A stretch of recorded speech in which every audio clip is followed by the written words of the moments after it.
In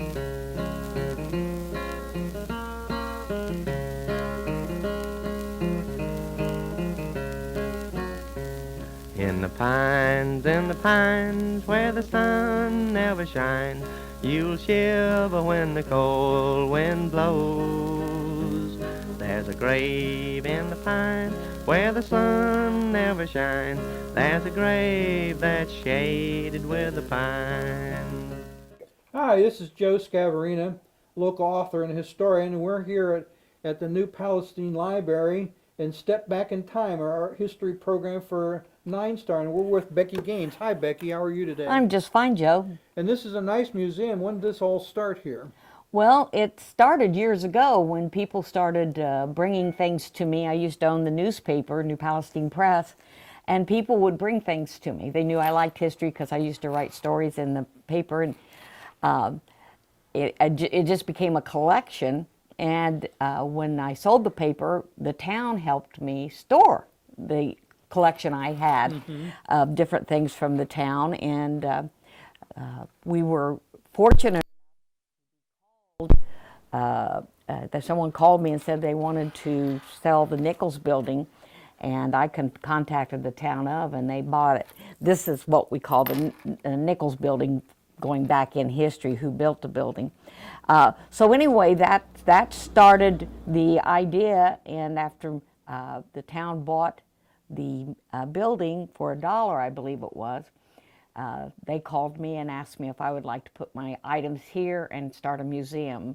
Of course, I was ecstatic. I really was happy that they wanted to do that. And so this has become our home. Well, great. This belongs to the town here?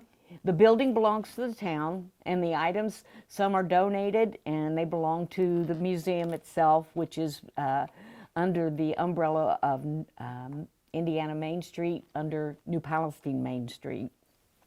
And there are a few things that are on loan that if something would happen to the museum, they want them back. This is probably the only museum in Hancock County we haven't been to yet. Can you tell me a little bit about this building? Yes, I like I said. Look, it's got like an old storefront out there. And this used to be the Nichols building. The Nichols lived next door, and they had this as their building. They used it for quite a while, and then as a general merchandise and post office. And then the Hares came in, and you'll see a lot of pictures in the history with the sign of the Hares on it. And that family came in, and they ran merchandise. They ran the library, the post office also. They had like wallpapers and blinds and things like that, all kinds of different merchandise that was sold in that era. Then it became the American Legion. And for years, the American Legion would cook dinners upstairs, and there's no running water upstairs. So they would carry the water up, cook the dinners, and then when they were done doing the dishes, they would throw the dishwater out. There's a step on the window where they used to throw the water out so they could get rid of their dishwashing water. But that was something that was really well known, was the American Legion's dinners upstairs here. And if you see those stairs going upstairs, you'd wonder how they got up and down those. Right. Well, we've had a renovation, and they have taken those stairs out. Those stairs were 4 inches wide and 9 inches tall. They were something else. They were just like climbing a stepladder. Yep. Yeah. And the town came in and had Mr. Fry company did it, and they widened it because it was only 28 inches wide. They widened it, and they made the pitch better, and they put a landing in it in between, so it's in code now. So do you have stuff up there, storage? We have storage up there right now. We want to extend and then have classrooms up there for people maybe doing crafts or studying history, and we're putting all our newspapers up there in binders so that people want to study, they can go up there. What else was in this building? Okay, well, we after the Legion moved out, and the rumor was the Legion moved out because in the clause they could have this building for 1 year for $1, but there was no alcoholic beverages. So we lost the Legion. Sugar Creek Township had an office here for a while, and Sugar Creek Library had the library for Sugar Creek started here, but it started under a volunteer library and was not affiliated with the county library. And then they came in, we asked them to come in, and they came in and redid everything as far as the owner or what was going on here. It became Sugar Creek Township Library for New Palestine. And then after that, they bought the old Hooks building and built a new library. And it became the Hancock County Public Library, right? No? The Sugar Creek branch. I'm sorry, you're correct. And anyhow, it became the Hook. They moved to the Hooks drugstore building where CVS had been for a while, and then now they're building a brand new building out on 600 where Greenfield Banking Company and different places are out there. The brand new beautiful library going up there. So we're really excited for the simple fact that this was a great area to have a library, and they found that out, and they were really crowded at the other place at the Hooks building. So that makes it very exciting that we're getting. Now, you mentioned you were the publisher and the chief cook and bottle editor of the New Palestine Press. Yes, I owned the press. How long was that paper around? Oh my, it was. I remember it from a long time ago. Yeah, because Vic Tucker owned it for 39 years, I think it was, and then I owned it. There was 18 years I was associated with it. It was a printing company and a newspaper. And when we... Did you run the printing presses? Yeah, I could. I didn't. You did? Yeah, I had good pressmen that did that for me. And this also was a kindergarten. I forgot to tell you that. That's right, it was. Yeah, it was a kindergarten, and a lot of times people will come in to tour the museum, and they'll say, I went to school here. Did they? Yeah, and it was then, at that time, it was affiliated with Southern Hancock School System. So it was the school's kindergarten. And we have a bench up there where that two students would sit on these benches with a full desk. And so we have on loan a school bench up there from the kindergarten, which is, I really am proud to have that. So when did this start being a museum? Well, it started being a museum after it was purchased. We've been here almost 4 years, or almost 5 years, I'm sorry. Has it been that long? Yeah, and I always like to tell people we've had 4 grand openings.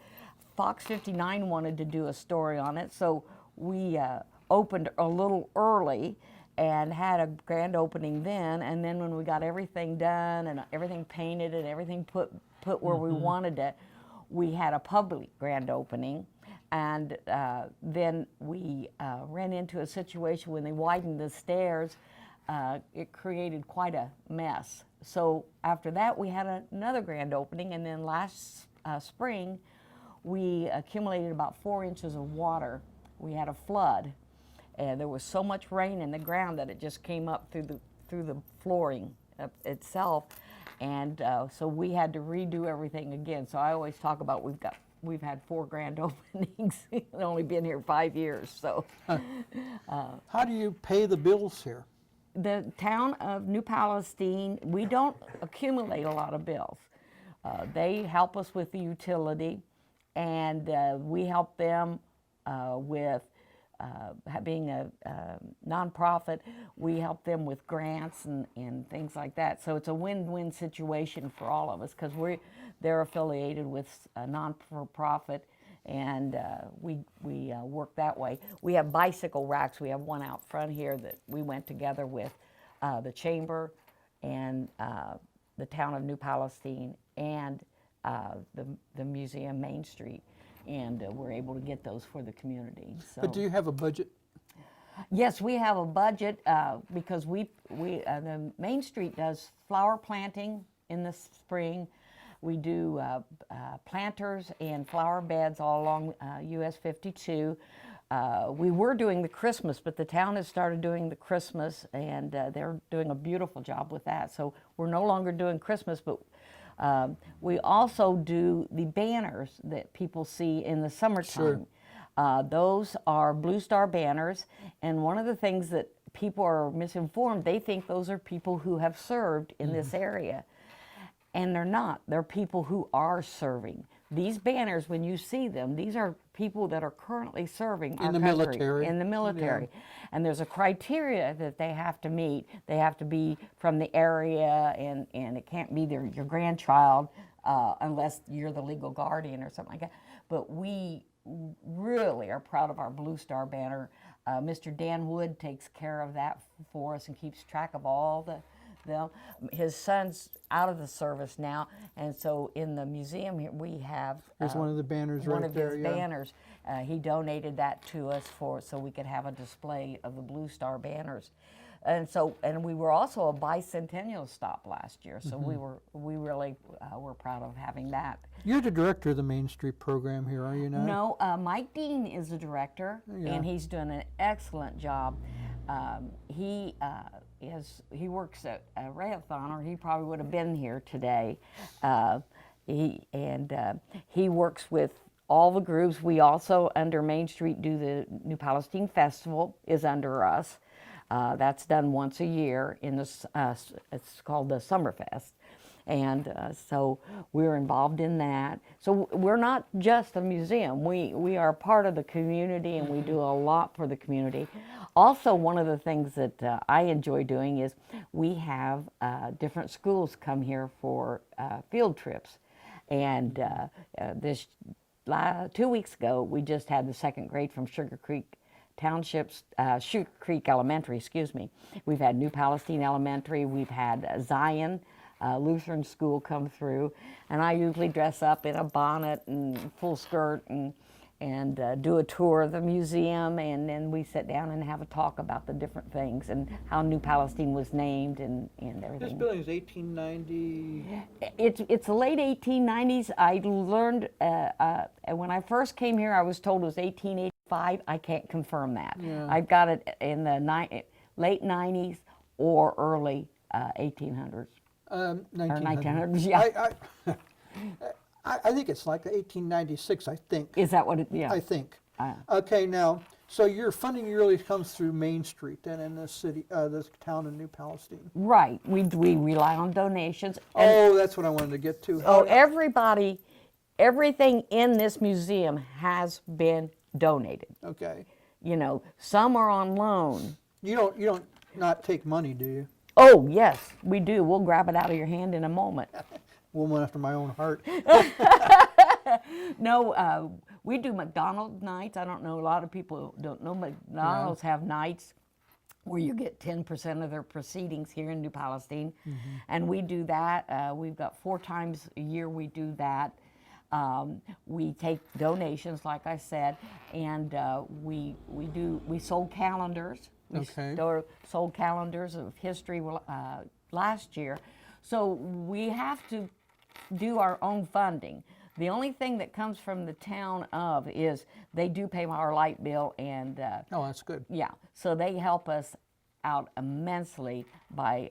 Is there an admission charge to come in here? No, there's no admission. It's free, and if we are only open now through the winter months on Monday from 11 to 2, which is very short hours, but we are the type of museum, if you call, we will open up, and we will come over and we will open up the museum. Let's say you've got family that's from New Palestine and they want to see the museum. Then we will open it up and let you come in, and we'll talk to you about what the exhibits are. What are your regular hours besides in the summer and the spring and all that? Well, so we usually we were open 10 to 2 Monday and Wednesdays. Okay. Yeah. And people said, well, I work, I can't come in. So we tried opening evenings, but it wasn't very successful. People are busy, and we know that, but we get a lot of traffic. We do the New Palestine Christmas walk. That's why the museum is dressed up in Christmas, because we had the walk last Friday. And we are involved with that. And anything that the town does that we try to help with, we try to be a part of. We try to ask if they need anything and be open for that. Okay, why don't you show us some of the interesting things in here? Do you mind? No, I don't mind at all. I'm very proud of the museum. Well, I would like to share with you, this is a desk, and I used this at the press for the 18 years I was affiliated with it, and it's Dr. Cagle's desk. So we call this our doctor's corner, and we tried to make this where maybe if he was sitting down, he would use some of the things. We had an old Remington typewriter donated to us. We're very pleased with that. We just received an adding machine, and I'm sure a doctor would sit there and add up what the bills were. And we also went through some things and found a rotary phone. So those are kind of things that we've put here, stampers that they would use, and we kind of make this our doctor's area. Continues over here with our doctor bag and some medicine bottles that were found when one of the buildings were tore down.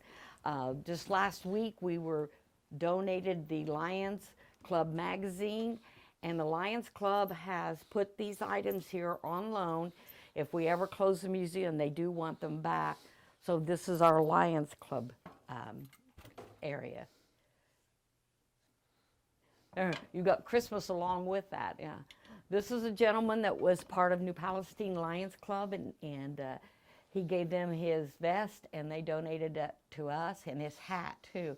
He went to all the conventions, and these are the gentlemen that started the New Palestine Lions Club.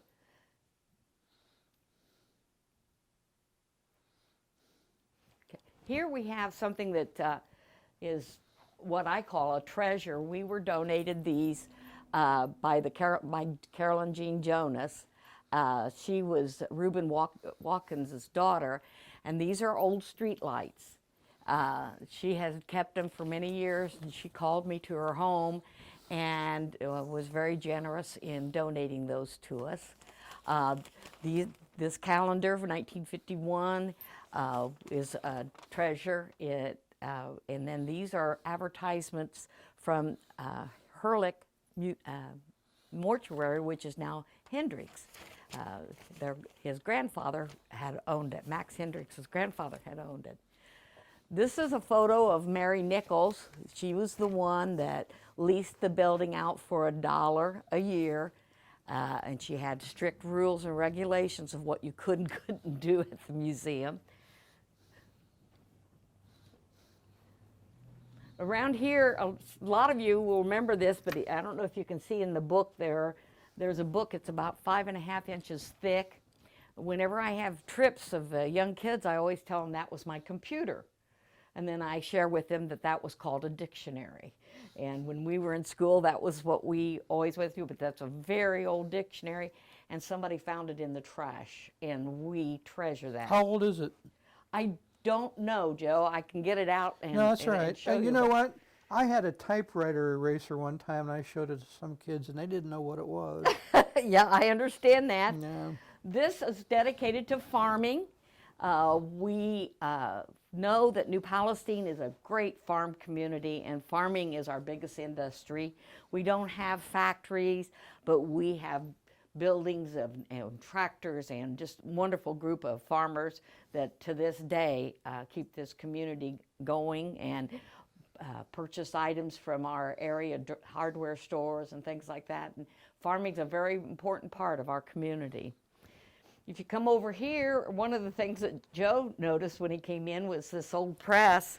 We have a drill press on the one side, and on the other side we have, it can be used for many things. But it can be used as a sausage press. And when I was a kid, we had one, and we used it to make apple cider. I was going to say, we had one of those at home on our farm, too, and we made apple cider out of them. Yeah, that's exactly right. This is our demonstration of New Palestine Fire Department. We have had these helmets donated, and then Mark Kennedy donated his a week ago. We don't have it mounted yet. We just got it. But it kind of shows this one, no protection at all. This one, a little more protection, and this is what they use today, and it has a lot of protection. This is the old Mr. Herlick. Mr. Herlick was a volunteer fire department before it was Sugar Creek Fire Department. And he would take this trumpet and go out in the streets and blow this trumpet up and down the street, and the guys would come out of the house with buckets and they would have a bucket brigade. One of the helmets we have up here is Phil Pike's helmet. We also have his pole that he used to open the roofs up. So, so we're very, very proud. They've donated a lot of things for us to have. We've got hydrant wrenches and all kinds of wonderful things that they've donated. We come around here, and this is our veterans donation. I had a call from Bill Sevier wanting to know if I wanted a flag, and so I said, well, yeah. He said, well, it's a 48-star flag. Well, I just made the comment, I wish we had a 48-star flag. So he brought this, and this flag was carried on Armistice Day in 1918 with, from Ruth Tucker, and she was Forrest Buckshot's aunt. So she was from this area, and she carried that flag, and so that's a very great addition. There are a lot of parades after the Great War, wasn't there? Yeah. Yes, a lot of parades. We have a World War I uniform here that was donated to us, a couple of Navy uniforms, and my job in the next few weeks, months, years, is to do the story on this, on these, who these people were. I know who donated them. I know the family, and I can get that information. I just haven't had time to do that yet. You know, there's not enough hours in a day. Okay. As we come up to our landing, we couldn't be Becky Gaines is starting a museum without a press. This is the old press that we used at the museum. Now, this is not the one that we ran the newspaper on, but we used this for small cars.